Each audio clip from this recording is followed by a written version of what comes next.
berkuasa di Yaman dan mereka merasa bahwa ini ancaman buat eksistensi Zionis, Netanyahu langsung terbang dari Israel menuju ke Amerika meminta agar Amerika memerintahkan Saudi Arabia dan Emirat Arab melakukan serangan ke Yaman. Tahu-tahu Sudais yang menjadi imam berdoa di Masjidil Haram mengutuk penduduk Yaman dan mengutuk mereka sebagai Syiah Rawafid, padahal beliau mengatakan sebagai saudara sekandung. Jadi hati-hati, isu-isu ini sebetulnya digunakan untuk apa? Memecah belah kaum muslimin. Bagaimana mungkin negara seperti Saudi Arabia menyebarkan ateisme, yang menyebarkan kerusakan, kemaksiatan, peduli terhadap Syiah Sunnah? Yang mereka pedulikan junjungannya ridha di atas Zionis, Inggris dan Amerika. Cuma kita di sini yang lugu dan awam termakan oleh isu tersebut. Padahal seharusnya kita bersatu, membangun kekuatan kita menjadi negara besar, memanfaatkan sumber kekayaan alam kita untuk kebangkitan kita. Jangan mau jadi alat permainan bangsa yang lain. Ini yang saya sampaikan bukan cerita kosong. Data-data bahkan dalam Google cerita ini begitu jelas. Assalamualaikum warahmatullahi wabarakatuh. Alhamdulillah, assalatu wassalamu ala rasulillah, la hawla wa la quwata illa billah. Kalau mencermati cerita Habib yang satu ini lucu gitu, berkaitan dengan Yaman, yaitu suku Hause yang berkuasa di Yaman. Terasa sekali bahwa kebohongan demi kebohongan itu keluar dari lisannya. Jika kita cermati, kita teliti, tentunya kalau Saudi Arabia menyimpulkan kalau di Yaman itu ada Syiah Rafidhah, itu memang ada Syiah Rafidhah. Dan jika kita membuka kitab-kitab yang ditulis oleh ulama-ulama Yaman yang beraliran Syiah, tampak sekali Rafidhahnya.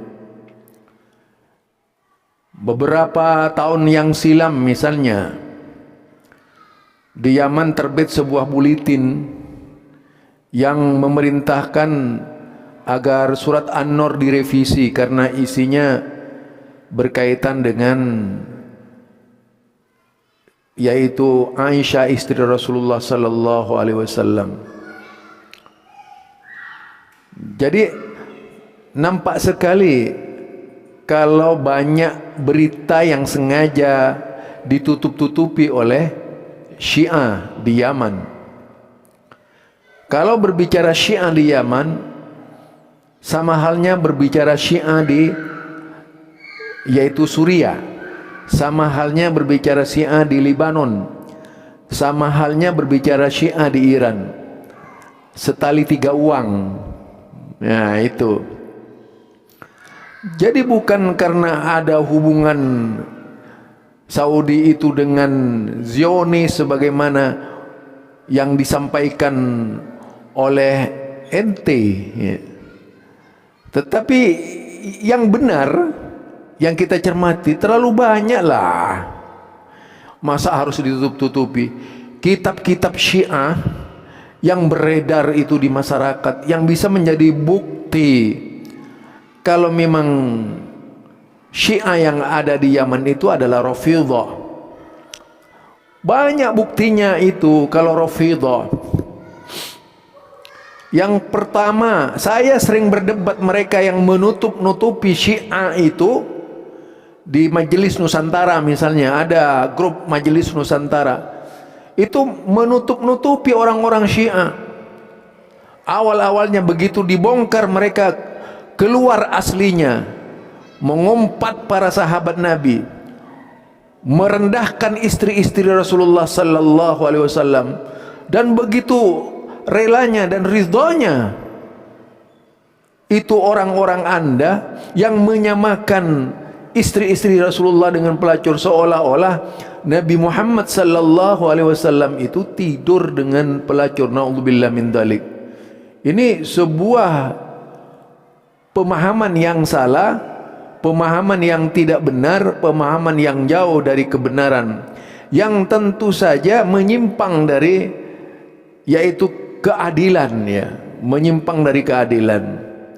Oleh karenanya janganlah terlalu banyak menutup-nutupi borok yang sebenarnya itu memang ada di Yaman. Jadi pemerintahan Yaman suku Hussein ini jelas sekali, kebelengernya itu nampak sekali. Coba sekarang kita lihat ya, Yaman, kemudian Lebanon, kemudian Iran, kemudian Suriah itu An-Nusairiyah, itu semua muncul di situ. Bukan tidak ada pengamat, banyak ahli dan pakar. Jadi tidak perlu membela diri dengan berbagai macam cara, seolah-olah yaitu bersekutu dengan Amerika dan sebagainya gitu.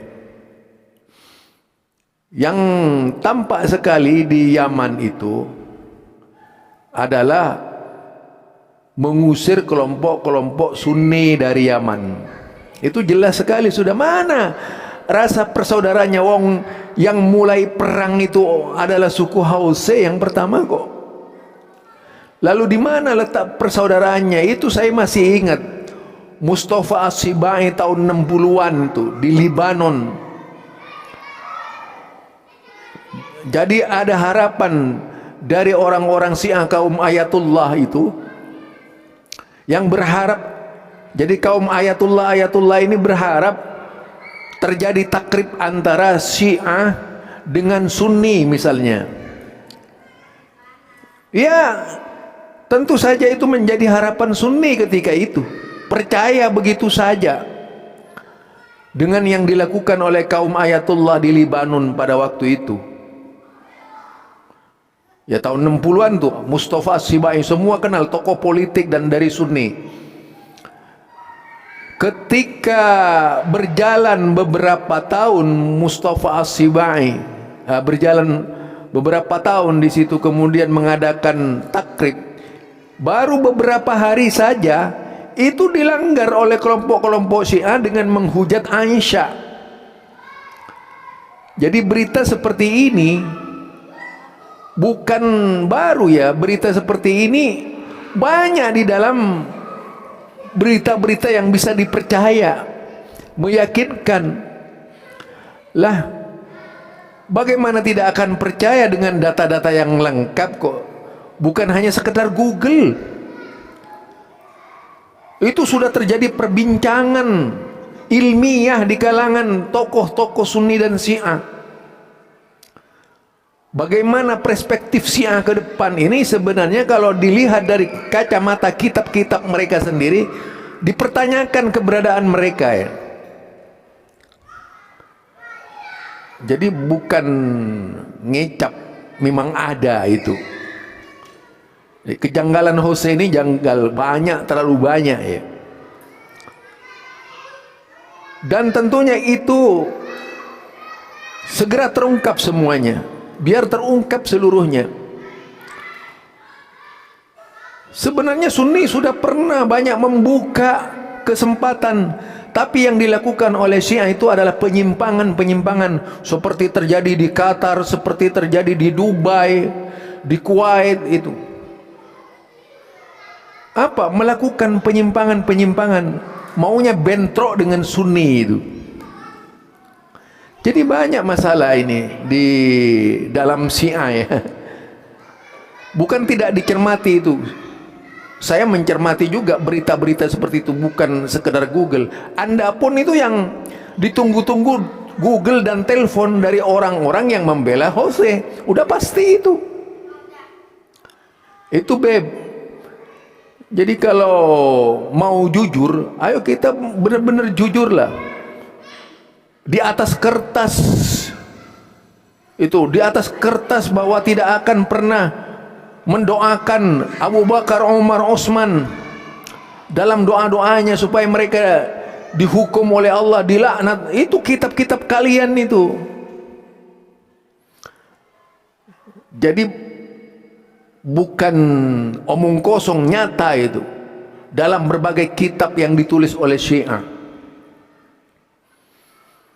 Doktrinnya sangat kuat. Jadi saya berprinsip sampai sekarang, Syiah itu sesat juragan. Jadi perhatian OC itu di OC seperti apa, kemudian Imam Sudais berdoa, ya sebagaimana dikatakan tadi itu. Ya boleh-boleh saja lah, bukan mendoakan Rafidah. Kalau tidak Rafidah ya nggak usah didoa, nggak usah lah merasa Rafidah gitu. Bahkan bagus tuh doanya Imam Sudais mendoakan Rafidah kan. Kan mudah-mudahan Rafidah memang tidak ada di Yaman. Mengapa harus takut? Nggak usah takut, Beb, jika tidak merasa Rafidah itu. Tapi yang saya perhatikan, saya debat di YouTube itu, di WhatsApp, dari seluruh orang Syiah mulai dari Malaysia sampai Indonesia, rata-rata mengutuk para sahabat Rasulullah sallallahu alaihi wasallam. Rata-rata mengutuk istri-istri Rasulullah, seolah-olah Rasulullah yang dikatakan maksum itu tidur dengan para pelacur. Naudzubillah min dzalik. Otaknya di mana sih mereka ini yang menuduh orang-orang Syiah, yang menuduh bahwa istri-istri Nabi itu pelacur? Kok berani, kok tega itu? Setega-teganya ini. Artinya luar biasa bikin kedustaan ifki terhadap keluarga Nabi Muhammad sallallahu alaihi wasallam. Barangkali ini saja dari saya. Kalau mau minta nanti data-data mengenai Hausi, banyak saya itu kejahatan Hausi ini. Video-video aslinya itu ada, ceramah-ceramah, tokoh-tokohnya ada di saya itu. Saya kumpulin semuanya. Assalamualaikum warahmatullahi wabarakatuh.